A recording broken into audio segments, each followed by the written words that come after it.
வணக்கம். ஓம் நமோ நாராயணி.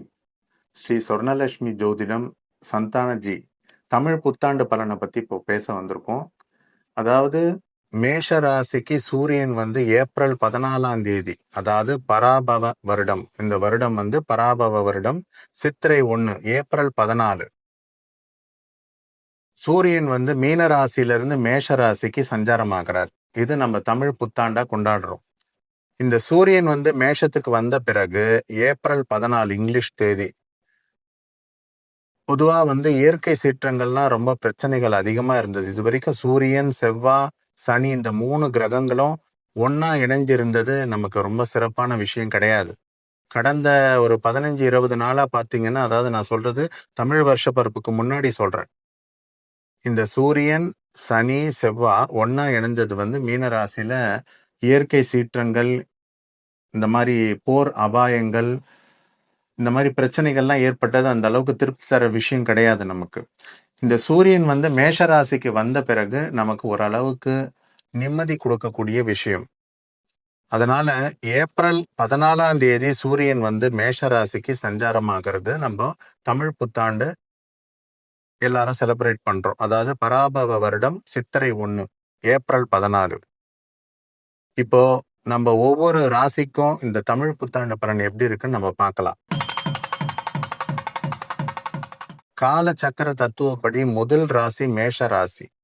மேஷ ராசிக்கு இது வரைக்கும் பாத்தீங்கன்னா சூரியன் 12ல இருந்து பல இன்னல்களை கொடுத்தாரு. சூரியன் சனி ஒன்னா இருக்கிறது பூர்வ புண்ணியம் பாதிப்பு ஏற்பட்டிருக்கும்.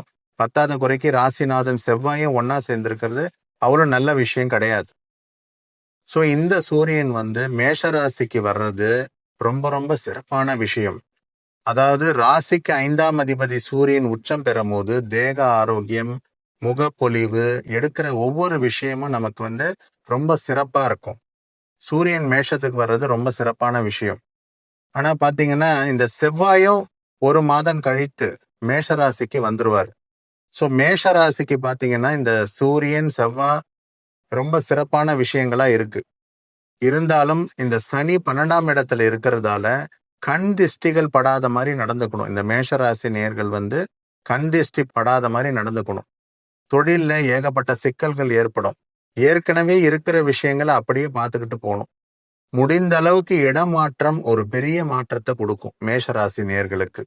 பொதுவாகவே மேஷராசிக்கு மட்டும் இல்லை, எல்லா ராசிக்குமே குரு மிதுன ராசில இருந்து கடகராசிக்கு சஞ்சாரம் ஆனாதான் முழு நோக்கு பார்வையா சனியை பார்ப்பாரு. ஸோ குருவருள் திருவருள் சொல்லுவாங்க. குருவுடைய பார்வை சனியை பார்க்கும் போது தர்ம கர்மாதிபதி யோகம் நமக்கு கிடைக்கும். ஏன்னா 9ஆம் அதிபதி குருவும் 10ஆம் அதிபதி சனியும் குரு சனியை பார்க்கும் போது நமக்கு ஒரு நல்ல விஷயங்கள் கிடைக்கும். அதுவும் இல்லாம குரு கடகராசிக்கு உச்சம் பெற்று 10ஆம் இடத்தை பார்க்கறதால, குரு சனியை பார்க்கறதால தர்ம கர்மாதிபதி யோகம் நமக்கு ஆக்டிவேட் ஆகும். ஸோ சிம்பிளா சொல்லணும்னா ஜூன் மாதம் சில பஞ்சாங்கள்ல ஜூன் 1ஆம் தேதி குரு பெயர்ச்சி ஆகிறாரு. இந்த வாக்கிய பஞ்சாங்கப்படி பாத்தீங்கன்னாக்கா 26ஆம் தேதி குரு சஞ்சாரம் ஆயிடுறாரு, மே 26. ஸோ மிதுன ராசியில இருந்து கடகராசிக்கு குரு வர்றது மேஷ ராசிக்கு மிக உன்னதமான பலன். பொதுவா எல்லா ராசிக்குமே நல்லா இருக்கும்னு நான் சொல்ல வரேன். ஏன்னா குரு கடகராசிக்கு வரும்போது சனியை முழு நோக்கு பார்வையா பார்க்கும் போது சனியுடைய வீரியம், சனியுடைய கொடூரத்தன்மை கொஞ்சம் குறையும். ஸோ இந்த வேர்ல்டு வார், அதாவது இந்த உலக சீற்றங்கள் நடந்துட்டு இருக்கிறதெல்லாம் ஒரு முடிவுக்கு வரும். ரொம்ப முக்கியமான விஷயம், தங்கம் ஒரு முடிவுக்கு வரும். அதாவது ரேட் ரொம்ப பிளக்சுவேஷனா இருக்கு, ஏற்ற இறக்கமா இருக்கு. இதெல்லாம் ஒரு நிலையா ரேட்டுக்கு நிற்கும் இந்த குரு கடகராசிக்கு வர்றது. மேஷராசி நேயர்களுக்கு சிறு பிள்ளைகள், அதாவது கல்வி சம்பந்தப்பட்டது, ஆரம்ப கல்வியில இருக்கிறவங்க ரொம்ப கவனமா இருக்கணும். ஏன்னா கல்வி சிறப்பா இல்லை. என்ன காரணம்னா புதன் 3ஆம் அதிபதி புதன் நீச்ச நிலையில இருக்காரு. நீச்ச நிலையில இருக்கிறது அவ்வளவு சிறப்பு கிடையாது. ஸோ செவ்வாயும் புதனும் சனியும் ஒன்னா இணையிறது நமக்கு பாத்தீங்கன்னா ஆரம்ப கல்வியில இருக்கிறவங்களுக்கு கொஞ்சம் கவனமா பார்த்துக்கணும். அதன் பிறகு மேஷ ராசிக்கு பாத்தீங்கன்னா குரு கடகத்துக்கு வந்த பிறகு கொஞ்சம் கொஞ்சமா நல்ல ஒரு இம்ப்ரூவ்மெண்ட் இருக்கும். ராசியிலே சுக்கிரன் இருக்கிறது மிக மிக அற்புதமான விஷயம். நீண்ட நாளா இந்த ராசிக்காரர்களுக்கு கல்யாணம் ஆகாம இருக்கிறவங்களுக்கு கல்யாண யோகம் தேடி வரும். அதே மாதிரி சொந்த வீடு இல்லாதவங்களுக்கு நிச்சயமா மேஷராசி நேர்களுக்கு ஒரு 1/4 கிரவுண்டாவது வாங்கக்கூடிய அமைப்பு வரும். ஏன்னா 4ஆம் இடம்ன்றது வண்டி வாகனம் வாங்கக்கூடிய இடம். அந்த இடத்துல குரு வர்றதால, உச்சம் பெறுறதால நிச்சயமா இடம் வாங்கக்கூடிய அமைப்பும், திருமணம் ஆகாதவங்களுக்கு திருமணம் ஆகக்கூடிய அமைப்பும் வரும். ஸோ செவ்வாயும் மே மாதத்துல பெயர்ச்சி ஆகும்போது, ஸோ ஆரோக்கியமும், கல்வியும், நல்ல வளர்ச்சிகளும் மேஷ ராசிக்கு வரும். ஒரே வார்த்தையில சொல்லணும்னா, இந்த தமிழ் புத்தாண்டு பலன் மேஷ ராசிக்கு ஆரம்பத்துல 1 மாத காலம் சிறப்பா இல்ல. போக போக மேஷ ராசிக்கு குரு மாறின பிறகு ரொம்ப சிறப்பா இருக்கு. ரிஷப ராசிக்கு சுக்கிரன் 12ஆம் இடத்துல உச்சம் பெற்ற சூரியனோட இருக்கிறது, 11ஆம் இடத்துல லாபஸ்தானத்துல சனி உச்சமா இருக்கிறது ரொம்ப சிறப்பான விஷயம். அதாவது லாபஸ்தானத்துல சனி பகவான் யோகாதிபதி இருக்கிறது இந்த ராசிக்கு மிகப்பெரிய ஜாக்பாட். அதாவது தமிழ் புத்தாண்டு. குரு 2ஆம் இடத்துல இருக்கிறது கொஞ்சம் விரய செலவு, பயண செலவு, தேவையில்லாத விஷயங்கள்ல தலையிடுறதெல்லாம் கொஞ்சம் குறைச்சிக்கணும். ஏன்னா ரிஷபராசிக்கு அஷ்டமாதிபதி 2ல இருக்கிறது அவ்வளவு சிறப்பான விஷயம் கிடையாது. சரிங்களா? மற்றபடி ஆரம்ப கல்வியில இருக்கிற குழந்தைகளும், தொழில் செய்யக்கூடிய அனைத்து நபர்களும் இந்த ரிஷபராசிக்கு சனி யோகமான பலனை கொடுக்கும். ஏன்னா 10, 9, 10 சனி லாபஸ்தானத்துல இருந்து 3ஆம் பார்வையா ராசியை பார்க்கும்போது இது உன்னதமான பலன். அதாவது யோகாதிபதி ராசியை பார்க்கறது மிக உன்னதமான பலன். ஸோ இந்த ரிஷபராசி நேர்களுக்கு சனியுடைய சஞ்சாரமும், சுக்கிரனுடைய சஞ்சாரமும், புதனுடைய சஞ்சாரமும் சிறப்பா இருக்கிறதால இந்த தமிழ் புத்தாண்டு ஹார்ட் ஒர்க் இல்லாம ஸ்மார்ட் ஒர்க்கா போகக்கூடிய அமைப்பு ரிஷபராசி நேர்களுக்கு இருக்கு. மிதுன ராசிக்கு இந்த தமிழ் புத்தாண்டு மிக சிறப்பா இருக்கு. ஏன்னா ராசிநாதன் புதன் தசம கேந்திரத்துல இருக்கிறதும், யோகாதிபதி சனி கூட இருக்கிறதும், 9 கூடிய கிரகம் ராசிநாதனோட சேர்ந்து இருக்கிறது மிக உன்னதமான பலன். ராசியிலே குரு இருக்கிறதும் மிக அற்புதமான விஷயம். ஒரு குண்டுமணி தங்கமாவது இல்லைன்னு சொல்லி நிறைய பேர் ஏங்கிட்டு இருப்பாங்க. இந்த மிதுன ராசி நேயர்கள் குரு ராசியிலே இருக்கிறதால நிச்சயமா தங்கம் வாங்கக்கூடிய அமைப்பு வரும். ஆரம்ப கல்வியில் இருக்கிறவங்களும், உயர்கல்வியில் இருக்கக்கூடியவங்களும் நிச்சயமா கல்வி ஸ்தானம் சிறப்பா இருக்கும். என்ன காரணம்னா குரு வீட்டுல புதன், புதன் வீட்டுல குரு, பத்திர யோகம், பரிவர்த்தனை யோகம் அப்படின்னு சொல்லுவாங்க. அதாவது குரு புதனுடைய வீட்டுல இருக்காரு, புதன் குருவுடைய வீட்டுல இருக்கார், யோகாதிபதி சனியோட இருக்கார். ஸோ தொழில் வளமும், கல்வி வளமும், முக்கியமா ஆரோக்கியமும் ரொம்ப சிறப்பா இருக்கும். மிதுன ராசி நேயர்களுக்கு இந்த தமிழ் புத்தாண்டு கல்வியிலும், ஆரோக்கியத்திலும், பண வருவாயிலும் எடுக்கக்கூடிய ஒவ்வொரு முயற்சியிலும் ரொம்ப ரொம்ப வேகமா, துரிதமா நடக்கக்கூடிய சந்தர்ப்பங்கள் தேடி வரும். சுக்கிரனும் ரொம்ப சிறப்பான விஷயங்கள். சுக்கிரனும் ரொம்ப சிறப்பா இருக்கார். மேஷத்துல இருக்கிறது, பஞ்சமாதிபதி லாபஸ்தானத்துல இருக்கிறது மிக சிறப்பான விஷயம். ஸோ இந்த மிதுன ராசி நேயர்கள் சுக்கிரன், சனி, புதன், குரு இந்த ராஜ கிரகங்கள்லாம் ரொம்ப சிறப்பா இருக்கிறது மிதுன ராசி நேயர்களுக்கு ரொம்ப சிறப்பா இருக்கு. ராகு கேதுவுடைய சம்பந்தமும், அதாவது 3ஆம் இடத்துல கேதுவும், 9ஆம் இடத்துல ராகு இருக்கிறது தகப்பனாருக்கு கொஞ்சம் உடல் ஆரோக்கியத்துல கவனம் தேவை. ஏன்னா 9ஆம் இடத்துல ராகு இருக்கிறது அவ்வளவு சிறப்பான விஷயம் கிடையாது. மற்றபடி பெருசா பயப்படுறதுக்கு ஒன்றும் இல்லை. ரொம்ப ரொம்ப அதிர்ஷ்டமா இருக்குது இந்த மிதுன ராசி நேயர்களுக்கு. கடகராசி நேயர்கள், கடகத்துக்கு ராசிக்கு 12ஆம் இடத்துல குரு இருக்கிறது அவ்வளவு சிறப்பான விஷயம் கிடையாது. ஜூன் 2ஆம் தேதிக்கு பிறகு, அதாவது 2 மாதம் கழித்து குரு கடகராசிக்கு சஞ்சாரம் ஆகிறது கடகராசி நேயர்களுக்கு ரொம்ப ரொம்ப சிறப்பா இருக்கு. முக்கியமா செவ்வாய் சனி ஒன்னா இணைஞ்சு 9ஆம் இடத்துல இருக்கிறது கண் திஷ்டி படாம பார்த்துக்கணும். எதையுமே கொஞ்சம் நிதானிச்சு செய்யணும். ஏன்னா தொழில் கிரகம் செவ்வாய் 5, 10 செவ்வாய் சனியோட சம்பந்தப்பட்டது. தொழில்ல ஏகப்பட்ட திஷ்டிகள், 2வது தேவையில்லாத பிரச்சனைகள் இதெல்லாம் வரும். ரொம்ப எச்சரிக்கையா இருக்கணும் கடகராசிக்கு. ஏன்னா ராசிக்கு 8ல ராகு இருக்கிறதும், 2ல கேது இருக்கிறதும், இப்பதான் அஷ்டம சனி விடுதலை ஆயிருக்கு உங்களுக்கு வாக்கிய பஞ்சாங்கப்படி. ஸோ சனி 9ல செவ்வாயோட சேர்ந்து இருக்கிறதும் ஆரம்ப கட்டம் கடகராசிக்கு சிறப்பா இல்லை. குரு கடகராசிக்கு வந்த பிறகுதான் இந்த அதாவது ஜூன் 2ஆம் தேதிக்கு பிறகுதான் கடகராசிக்கு ஜென்ம குருவா இருந்தாலும் அவர் உச்ச குருவா இருக்கிறதால பூர்வ புண்ணியம் உங்களுக்கு வேலை செய்யும். ஸோ 12ஆம் இடம் குரு இருக்கிறது ராசியில உச்சம் பெறும்போது மிக மிக அற்புதமான பலனை கொடுக்கும். ஏன்னா உச்ச பலம் வந்து 5, 7, 9ஆம் பார்வையா கடகராசிக்கு கிரகங்களை பார்ப்பார். முக்கியமா செவ்வாய், சனி இவங்களை பார்க்கும் போது இந்த கடகராசி நேயர்களுக்கு ரொம்ப சிறப்பா இருக்கும். சுக்கிரனும் பார்த்தீங்கன்னா 4ஆம் அதிபதி 10ல இருக்கிறது ரொம்ப விசேஷம்தான். ஸோ இந்த திருமணம் ஆகாதவங்க, 2வது கலைத்துறை சம்பந்தப்பட்ட இடத்துல இருக்கிறவங்க, இந்த கடகராசி நேயர்களுக்கு உன்னதமான பலன் கொடுக்கும். சீக்கிரமா வந்து அவங்களுக்கு எல்லா விஷயமும் ஈடேறும். சிம்ம ராசிக்கு இந்த தமிழ் புத்தாண்டு ராசிக்கு அதிபதி சூரியனே உச்சமா இருக்கிறது ரொம்ப விசேஷமான விஷயம்தான். 9ஆம் இடத்துல சூரியன் உச்சம் பெறுறது மிக மிக அற்புதமான விஷயம்.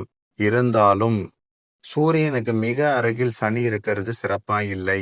அதாவது ராசிக்கு 8ல சனி இருக்கிறதும் செவ்வாயும் கூட சேர்ந்து இருக்கிறதும் இந்த தமிழ் புத்தாண்டு ஆரம்ப சூழ்நிலை சரியில்லை.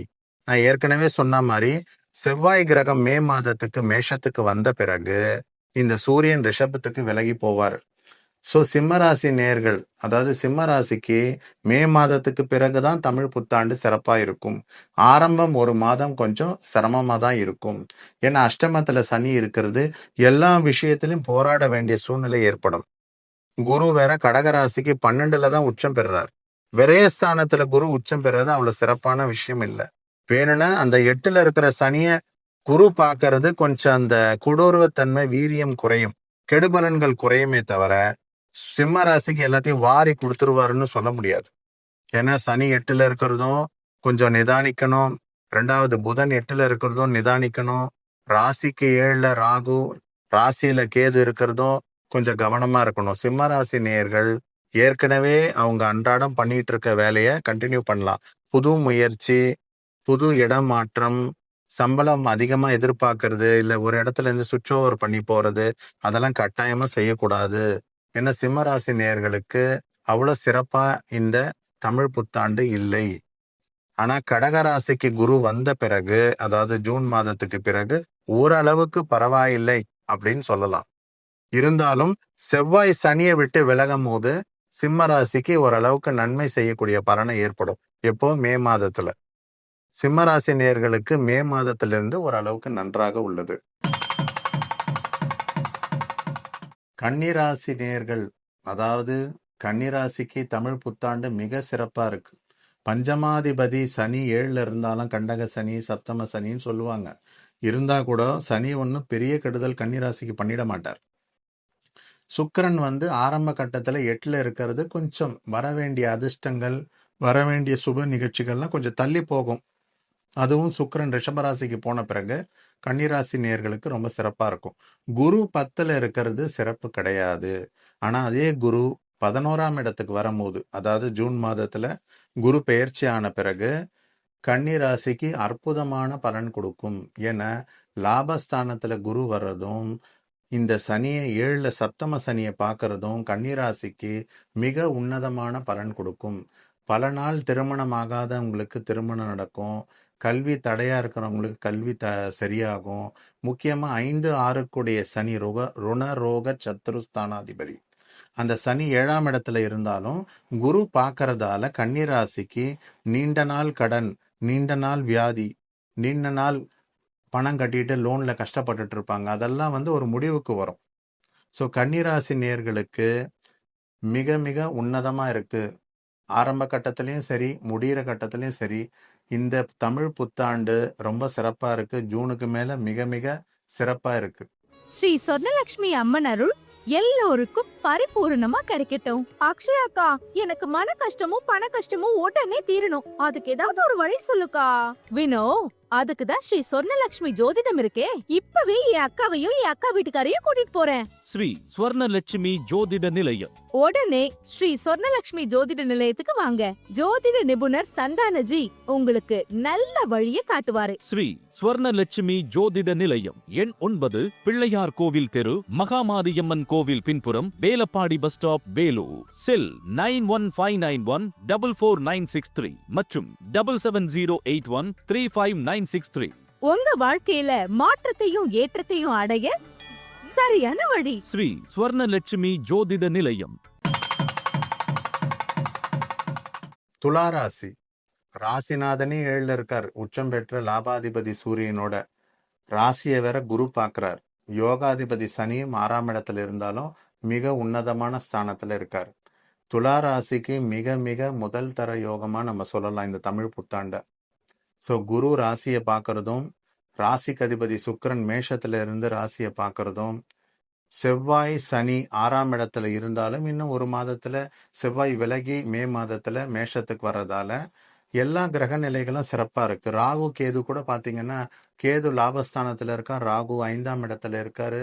ஸோ துளாராசி நேயர்கள் இந்த தமிழ் புத்தாண்டு ரொம்ப சிறப்பா இருக்கு. முக்கியமா கல்வி சம்பந்தப்பட்ட விஷயம் ஆரம்ப கல்வியில இருக்கிற குழந்தைகள் கொஞ்சம் கல்வியில இன்னும் கொஞ்சம் கவனம் செலுத்தணும். டியூஷன் வைக்கணும், அவங்களுக்கு கொஞ்சம் கிட்ட இருந்து சொல்லி கொடுக்கணும். உயர்கல்வியில இருக்கிறவங்களுக்கு கொஞ்சம் சிறப்பா இருக்கும். காரணம் என்னன்னா, செவ்வாயும் சனியும் ஒண்ணா சேர்றது முக்கியமா இன்ஜினியரிங் லைன்ல இருக்கிறவங்க, டெக்னிக்கல் ஃபீல்ட்ல இருக்கிறவங்களுக்கு நல்ல ஒரு இம்ப்ரூவ்மெண்ட் தெரியும். ஏன்னா கடகராசிக்கு குரு வரும்போது இந்த சனி செவ்வாயை பார்க்கறது மிக உன்னதமான பலன் துளாராசி நேயர்கள் கொடுக்கும். ஸோ துளாராசி நேயர்களுக்கு இந்த தமிழ் புத்தாண்டு ஆரம்பத்துல இருந்து முடிவு வரை மிக சுபமா இருக்கு. விருச்சிக ராசிக்கு ராசிநாதன் செவ்வாய் 5ஆம் இடத்துல இருக்கிறது சிறப்பான விஷயம். செவ்வாய் சனி ஒன்றா இருக்கிறது சொத்துல சட்ட சிக்கல்கள் ஏற்படுறதுக்கு நிறைய வாய்ப்பு இருக்கு. விருச்சிக ராசி நேயர்களுக்கு தாயாருக்கு உடல் நலத்துல ரொம்ப கவனமா இருக்கணும். தன யோகாதிபதி குரு அஷ்டமத்துல இருந்து 2ஆம் இடத்தை பார்க்கறது கடன் வாங்க வேண்டிய சூழ்நிலைகள் வரும். இருந்தாலும் ஜூன் மாதத்துக்கு குரு அழகா பெயர்ச்சியாகி விருச்சிக ராசியை பார்க்க போறாரு. ராசிநாதன் செவ்வாயை பார்க்க போறாரு. இந்த ராசிக்கு பூர்வ புண்ணிய ஸ்தானத்தை பார்க்க போறாரு. ஸோ விருச்சிக ராசி நேயர்களுக்கு கூட ரொம்ப சிறப்பா இருக்கு. முக்கியமா விருச்சிக ராசி நேயர்கள் விவசாயம் சம்பந்தப்பட்ட லைன்ல இருந்தாங்கன்னா அவங்களுக்கு மிகப்பெரிய விளைச்சல், எல்லா நல்ல விஷயங்களும் நடக்கிறதுக்கு வாய்ப்பு இருக்கு. இன்ஜினியரிங் ஸ்டூடெண்ட்ஸ் விருச்சிக ராசியில இருக்கிறவங்களுக்கும் ரொம்ப சிறப்பா இருக்கு. ஏன்னா செவ்வாய் சனி ஒண்ணா இருந்தா பொறியியல் சம்பந்தப்பட்ட துறையில குரு பார்க்கறதுக்கு அதுல ஒரு நல்ல நிபுணத்துவமா இருப்பாங்க. அதுவும் சிறப்பா இருக்கு. ராகு கேது சம்பந்தப்பட்டதும் விருச்சிக ராசிக்கு ரொம்ப சிறப்பா இருக்கு. முக்கியமா குரு கடகராசிக்கு வரும்போது விருச்சிக ராசிக்கு தங்கம் சேரக்கூடிய அமைப்பு வருது. காரணம் என்னன்னா, 2-5 கூடிய குரு 9ஆம் இடத்துல உச்சம் பெற்று ராசியை பார்க்கும்போது, பூர்வ புண்ணிய ஸ்தானத்தை பார்க்கும்போது நிச்சயமா பழைய நகைகளை கொடுத்துட்டு புது நகைகளை வாங்குவாங்க. தங்கம் சேரக்கூடிய அமைப்பு விருச்சிக ராசி நேயர்களுக்கு ரொம்ப சிறப்பா இருக்கு. ஃபினான்ஷியல் இம்ப்ரூவ்மெண்ட் ரொம்ப நல்லா இருக்கு. விருச்சிக ராசி நேயர்களுக்கு பொதுவாகவே பிள்ளைகளுடைய கல்வி, உடல் ஆரோக்கியம், முக்கியமா தனம் சேரக்கூடியது, பொன் சேரக்கூடியது எல்லாமே ஒருபடி நல்லாவே இருக்கு. ஆனா விருச்சிக ராசி நேயர்கள் தாயாருக்கு உடல் நலத்துல மட்டும் கொஞ்சம் கவனமா இருக்கணும். அதே மாதிரி சொத்து வாங்குறது விற்கிறதுல டேர்ம்ஸ் அண்ட் கண்டிஷன் ரொம்ப கரெக்டா ஃபாலோ பண்ணணும். ஏன்னா செவ்வாய் சனி ஆரம்ப கட்டத்துல ஒண்ணா இருக்கிறது சொத்துல சட்ட சிக்கல் இருக்கிறது.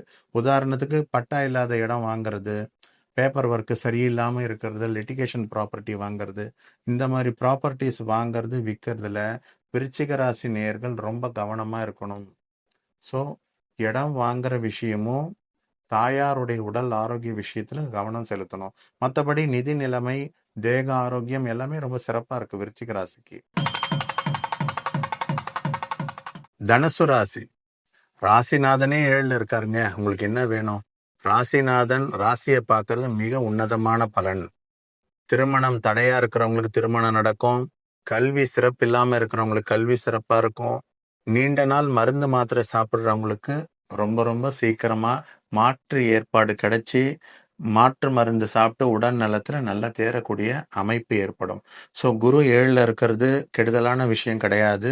தனுசு ராசி நேயர்கள் ராசிக்கு அதிபதி குரு வந்து 7ஆம் இடத்துல இருந்து முழு நோக்கு பார்வையா ராசியை பார்க்கறது மிக அற்புதமான விஷயம். மற்ற கிரகங்கள் பார்க்கும்போது செவ்வாய், சனி 4ல இருக்கிறதும் கடுமையான விஷயங்கள் கிடையாது. ராகு 3ஆம் இடத்துல இருக்கிறதும், கேது 9ஆம் இடத்துல இருக்கிறது கூட தனுசு ராசிக்கு ரொம்ப சிறப்பா இருக்கும். ஸோ எந்த விஷயத்தையுமே துணிச்சலா, தைரியமா எடுக்கக்கூடிய விஷயத்துக்கு ராகு 3ல இருக்காரு. ராசிநாதன் குரு வந்து 7ஆம் இடத்துல இருந்து ராசியை பார்க்கறாரு. செவ்வாய் பஞ்சமாதிபதி 4ஆம் இடத்துல இருக்காரு. எல்லாத்துக்கும் மேல 9ஆம் அதிபதி சூரியன் 9க்கு 9ல உச்சமா இருக்கார். ஸோ தனுசு ராசிக்கு சூரியன் உச்சமா இருக்கிறது மிக மிக உன்னதமான பலன். என்ன கேட்டீங்கன்னா தனுசு ராசிக்கு 100க்கு 95% கொடுக்கலாம். அவ்வளோ நல்லா இருக்கு. ராசிநாதன் 7ல இருக்கிறதும், 9க்கு 9ல சூரியன் உச்சமா இருக்கிறதும், 4ஆம் இடத்துல செவ்வாய் பலமா இருக்கிறதும், எல்லாம் அதே மாதிரி எந்த விஷயத்தை எடுத்தாலும் துணிச்சல் வேணும், தைரியம் வேணும். அந்த ராகு 3ஆம் இடத்துல உட்கார்ந்து குரு ராகுவை பார்க்கறதும் ரொம்ப சிறப்பான விஷயம். அதே மாதிரி குரு கடகராசிக்கு ஜூன் மாதம் பெயர்ச்சி ஆகிறது தனுசு ராசிக்கு மிகப்பெரிய கெடுதல் சொல்ல முடியாது. காரணம் என்னன்னா, அவர் 1 4 8ல உச்சம் பெறுறது மிகப்பெரிய கஷ்டங்களை கொடுத்துட மாட்டாரு. சுப விரயங்களை கொடுப்பாரு. கொஞ்சம் விரய செலவை கொடுப்பாரு. மற்றபடி மிக கெடுபலனை கொடுக்கறதுக்கு வாய்ப்பு இல்லை. தனுசு ராசி நேயர்களுக்கு இடமாற்றத்தோட ஊதிய உயர்வும் கிடைக்கிறதுக்கு வாய்ப்பு இருக்கு. தனுசு ராசிக்கு மிக சிறப்பா இருக்கு. ஒரு பொற்காலம் சொல்லலாம். மகர ராசி. ராசிநாதனே வெற்றி ஸ்தானத்துல 3ல இருக்காரு. ரொம்ப விசேஷமான அமைப்பு. 3, 12 கூடிய குரு 6ஆம் இடத்துல இருக்கிறது அவ்வளோ கெடு விஷயம் சொல்ல முடியாது. 12ஆம் அதிபதி 6ஆம் இடத்துல இருக்கிறது விபரீத ராஜயோகம்னு சொல்லுவாங்க. உங்க ஜாதகத்துக்கு அதாவது மகர ராசிக்கு சுக்கிரன் தாங்க யோகாதிபதி. யோகாதிபதி 4ல உட்கார்ந்துருக்கிறது வேற என்ன வேணும் உங்களுக்கு? நல்ல லக்ஸரி, நல்ல கம்ஃபர்ட் எல்லாமே கொடுப்பாரு. மகர ராசி நேயர்களுக்கு ராசிநாதன் சனி சிறப்பா இருக்காரு. சுக்கிரன் தொழில் ஸ்தானத்தை பார்க்கறாரு. ஸோ உங்க வருமானம் பெருக போகுது, தொழில் வளம் பெருக போகுது, எல்லாமே இருக்கு. ஆனா இந்த செவ்வாய் சனி 3ஆம் இடத்துல இருக்கிறது ஆரம்ப ஒரு மாதம் மிக கவனமா இருக்கணும். கண் திருஷ்டி படுற மாதிரி எந்த விஷயத்திலையும் கலந்துக்க கூடாது, நடந்துக்க கூடாது. இந்த மகர ராசிக்கு ஒரு சின்ன எச்சரிக்கையா இருக்கட்டும். மற்றபடி ராகு கேது அவ்வளோ பயப்படுற மாதிரி ஒன்றும் இல்லை. ஸோ இந்த ஜாதகத்துக்கு ராசிநாதன் சனியும் குருவும் சுக்கிரனும் மிக சிறப்பா இருக்கு. 100க்கு 75% இந்த மகர ராசி நேயர்களுக்கு கொடுக்கலாம். மகர ராசிக்கு ஆரம்ப கல்வியில இருக்கிறவங்களுக்கு, அதாவது குழந்தைகளுக்கு, இந்த ஒரு 7th 8th இருக்கிறவங்களுக்கு இந்த செவ்வாய் சனி ஒண்ணா இருக்கிறதால கொஞ்சம் ரொம்ப சேட்டை அதிகமா இருக்கும். ஆரம்ப கல்வியில கொஞ்சம் நிதானமா இருக்கும். இந்த செவ்வாய் மே மாதம் விலகி போன பிறகு கல்வியில ஒரு தரமா இருக்கும். ரொம்ப சிறப்பா இருக்கும். அதே மாதிரி செவ்வாய் சுக்கிரனோட சேர்றது மிக உன்னதமான அமைப்பு. ஸோ மகர ராசி நேயர்களுக்கு தொழில் வளம், பொருள் வளம், தேக ஆரோக்கியம் எல்லாமே சிறப்பா இருக்கும். ஒரு எச்சரிக்கையான விஷயம் என்னன்னா, கண் திருஷ்டி படாம மகர ராசி நேயர்கள் நடந்துக்கணும். மற்றபடி எல்லாமே ரொம்ப சிறப்பா இருக்கு. இடமாற்றம் கூட ரொம்ப பாதகமா ஒன்றும் இல்லை, சாதகமா தான் இருக்கு. ஸோ மகர ராசிக்கு சனியும் குருவும் மிக மிக முக்கியமான விஷயம். சுக்கிரன் ரொம்ப உன்னதமா இருக்காரு. அடுத்து உங்களுக்கு பூர்வ புண்ணிய ஸ்தானம் 5ஆம் இடத்துக்கு வர்றார் சுக்கிரன். அது கூட நல்லா தான் இருக்கு. இந்த தமிழ் புத்தாண்டு மகர ராசிக்கு ரொம்ப சிறப்பா இருக்கு. கும்பராசிக்கு குரு 5ஆம் இடத்துல இருக்கிறது மிக சிறப்பான விஷயங்க. ராசிநாதன் சனியும் 2ஆம் இடத்துல இருக்கிறது குடும்ப சனி அப்படின்னு சொல்லுவாங்க. சனி 2ல இருக்கிறது மிகப்பெரிய பாதகத்தை கொடுத்துறாது. காரணம் என்னன்னா ராசிநாதன் 2ல இருக்கார். அவர் 3க்கு போய் நீச்சமாகும் போது தான் தேக ஆரோக்கியங்கள்லாம் பிரச்சனை கொடுக்கும். நான் சொல்றது வந்து 2.5 வருடம் கழித்து தான். ஸோ இப்போ சனி பெயர்ச்சி உங்களுக்கு சிறப்பாக தான் இருக்கு. குரு 5ஆம் இடத்துல இருந்து கும்பராசியை பார்க்கறதும் சிறப்பா இருக்கு. ராசியில லக்னத்துல, அதாவது குரு கும்பராசியில ராகு இருக்கிறது மிக சிறப்பான அமைப்பு. குரு ராகுவை பார்க்கறது ரொம்ப உன்னதமான அமைப்பு. எதிலுமே துணிச்சல், தைரியம் எல்லாம் இருக்கும். அதே மாதிரி செவ்வாய் சனி ஒண்ணா இருக்கிறது குடுக்கல் வாங்கல்ல ரொம்ப கவனமா இருக்கணும். தொழில் விஷயங்கள்ல டேர்ம்ஸ் அண்ட் கண்டிஷன்ல படிச்சு பார்த்து அக்ரிமெண்ட்ல கையெழுத்து போடணும். ஏன்னா 2ஆம் இடம்ன்றது வாக்கு ஸ்தானம், குடும்பஸ்தானம், பணம் குடுக்கல் வாங்கல் ஸ்தானம். இந்த இடத்துல ரொம்ப கவனமா இருக்கணும். செவ்வாய் சனி ஒண்ணா இருக்கிறது சிறப்பான விஷயம் கிடையாது. மே மாதத்துக்கு பிறகு செவ்வாய் வந்து மேஷ ராசிக்கு வந்த பிறகு ஓரளவுக்கு பரவாயில்லை. சுக்கிரன் ரொம்ப சிறப்பா இருக்கு. இன்னும் போக போக சுக்கிரன் வந்து இன்னும் நல்லா தான் இருக்கு உங்களுடைய ராசிக்கு. குரு அடுத்து ஜூன் மாதம் கடகராசிக்கு வர்றது 6ஆம் இடம். குரு மறைஞ்சிட்டாருன்னு நம்ம சொல்லக்கூடாது. காரணம் என்னன்னா 6ல் அவரு உச்சம் பெற்று தனஸ்தானத்தை குடும்பஸ்தானத்துல இருக்கிற சனியை பார்க்கிறார். ஸோ ஜூன் மாதத்துக்கு பிறகு உங்களுக்கு திடீர் பண வரவு, திடீர் அதிர்ஷ்டம், தேக ஆரோக்கியம் இதெல்லாம் சிறப்பா இருக்கு. ஒரு சிம்பிளா சொல்லணும்னா கும்பராசிக்கு ஆரம்ப கட்டத்துல 100க்கு ஒரு 70-75% தான் சொல்ல முடியும். இதே ஜூனுக்கு அப்புறம் பாத்தீங்கன்னா கும்பராசி 100க்கு 85ன்னு சொல்லலாம். காரணம் என்னன்னா கடகராசிக்கு குரு வந்த பிறகு ராசிநாதன் சனியை பார்க்கறது மிக உன்னதமான பலன். கும்பராசி நேயர்களுக்கு பிள்ளைகள் வழியில ஆரம்ப கல்வி, உயர்கல்வி, தேக ஆரோக்கியம், நீண்ட நாள் திருமண பாதிப்பு இதெல்லாமே கைகூடும் குரு கடகராசிக்கு வந்த பிறகு, அதாவது ஜூன் மாதத்துக்கு பிறகு. கும்பராசிக்கு ரொம்ப சிறப்பா இருக்குங்க. ஒரு மாதம் கழித்து தமிழ் புத்தாண்டு ரொம்ப சிறப்பா இருக்கு. அதாவது மே மாதத்துல இருந்து ரொம்ப சிறப்பா இருக்கு.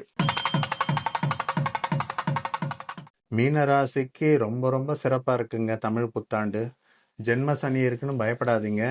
யோகாதிபதி 2-9 கூடிய செவ்வாய் ராசியில இருக்கிறதும், உங்க ராசிநாதன் குரு 4ஆம் இடத்துல இருக்கிறதும், கூட சனி சேர்ந்தது மிகப்பெரிய பாதிப்புன்னு நீங்க கவலைப்படாதீங்க. மீனராசி நேயர்கள் ராசிநாதன் 4ஆம் இடத்துல இருந்தாலும் உங்களுடைய ஆயுள் ஸ்தானம், ஜீவனஸ்தானம், 12ஆம் இடம் விரய செலவு, அதாவது சுப விரயமா உங்களுக்கு மாத்துவார். வீடு கட்டலையா வீடு கட்டுவீங்க. ஏற்கனவே கட்டின வீட்டில் ஆல்ட்ரேஷன் பண்ணி இன்னும் கொஞ்சம் நல்லா ரெனோவேட் பண்ணுவீங்க. இன்னும் இன்டீரியர் டெக்கரேஷன்லாம் கொண்டு வருவீங்க. என்ன கேட்டிங்கன்னா மீனராசிக்கு ரொம்ப சிறப்பா இருக்கும். ஜென்ம சனியால நீங்க ரொம்ப பயப்பட வேண்டிய அவசியம் இல்லை. செவ்வாய் பலமா இருந்து 4ஆம் பார்வையா உங்க ராசிநாதன் குருவை பார்க்கறது குரு மங்கள யோகம். சரிங்களா? ஆனா செவ்வாய் சனி ஒண்ணா இருக்கிறது ஒரு சின்ன பிரச்சனை. என்னன்னா பேசும்போது கவனமா பேசணும். ஏன்னா 2ஆம் அதிபதி செவ்வாய் சனியோட சேரும் போது சிறு சிறு கைகலப்பு, பேச்சினால பிரச்சனைகள்லாம் வரும். நிதானிச்சு பேசணும். அதே மாதிரி அக்ரிமெண்ட்ல சைன் பண்ணும்போது ரொம்ப கவனமா கையெழுத்து போடணும். குரு 4ஆம் இடத்துல இருக்கிறது பாத்தீங்கன்னா தாயாருக்கு சிறு உடல் உபாதைகள் கொடுக்கும். இருந்தாலும் பயப்படுற அளவுக்கு இல்லை. 1 நாள் 2 நாள் மருத்துவ செலவு ஏற்படும், அவ்வளவுதான். மீனராசிக்கு பொன் பொருள் சேரக்கூடிய அமைப்பு. ஏன்னா குரு 4ஆம் இடத்துக்கு வர்றது நிச்சயமா தங்கம் இல்லாதவங்க தங்கம் கட்டாயமா வாங்குவீங்க. காலி இடம் இதை வாங்கலையே, நம்ம கிட்ட சொத்தே இல்லையேன்னு ஆதங்கப்படுறவங்க நிச்சயமா மீனராசி நேயர்கள் கட்டாயமா இடத்த வித்து வாங்குவாங்க. இல்லை இடம் இல்லைனாலும் காலி மன வாங்கக்கூடிய அமைப்பு வருது. மீனராசி நேயர்களுக்கு இந்த தமிழ் புத்தாண்டு மிக சிறப்பா இருக்கு. உன்னதமான பலன். தேக ஆரோக்கியம், பொருள் வரவு, பொன் பொருள் சேர்க்கை எல்லாமே சிறப்பா இருக்கு. ஒரே ஒரு விஷயம், பேசும்போது நிதானமா கவனிச்சு பேசுங்க. கொஞ்சம் திஷ்டி படுற மாதிரி நடந்துக்காதீங்க. ஏன் நான் இந்த வார்த்தையை அடிக்கடி சில ராசிகளுக்கு சொல்றேன்னா, செவ்வாய் சனி ஒண்ணா இருக்கும் போது தேவையில்லாத ஆடம்பரமான பேச்சு திஷ்டி படுற மாதிரி இருக்கும். ஸோ இதை குறைச்சிக்கிறது நல்லது. ஸோ இந்த தமிழ் புத்தாண்டு எல்லாருக்கும் ரொம்ப பயனுள்ளதா இருக்கணும்னு ஸ்ரீ லட்சுமி நாராயணி அம்மனுடைய ஆசீர்வாதத்துல வேண்டி வணங்கி கேட்டுக்கிறேன். ஓம் நமோ நாராயணி. எல்லாம் சுபமா நடக்கும். ஸ்ரீ சொர்ணலக்ஷ்மி அம்மன் அருள் எல்லோருக்கும் பரிபூரணமா கிடைக்கட்டும். அக்ஷயாக்கா, எனக்கு மன கஷ்டமும் பண கஷ்டமும் உடனே தீரணும். அதுக்கு ஏதாவது ஒரு வழி சொல்லுக்கா. வினோ, அதுக்குதான் ஸ்ரீ சொர்ணலக்ஷ்மி ஜோதிடம் இருக்கே. இப்பவே என் அக்காவையும் என் அக்கா வீட்டுக்காரையும் கூட்டிட்டு போறேன். ஸ்ரீ ஸ்வர்ணலட்சுமி ஜோதிட நிலையம். உடனே ஸ்ரீ சொர்ணலக்ஷ்மி ஜோதிட நிலையத்துக்கு வாங்க. ஜோதிட நிபுணர் சந்தானஜி உங்களுக்கு நல்ல வழியை காட்டுவாரு. ஸ்ரீ ஸ்வர்ணலட்சுமி ஜோதிட நிலையம் எண் 9, பிள்ளையார் கோவில் தெரு, மகாமாரியம்மன் கோவில் பின்புறம், வேலப்பாடி பஸ் ஸ்டாப், வேலூர். செல் 9159144963 மற்றும் 7708135963.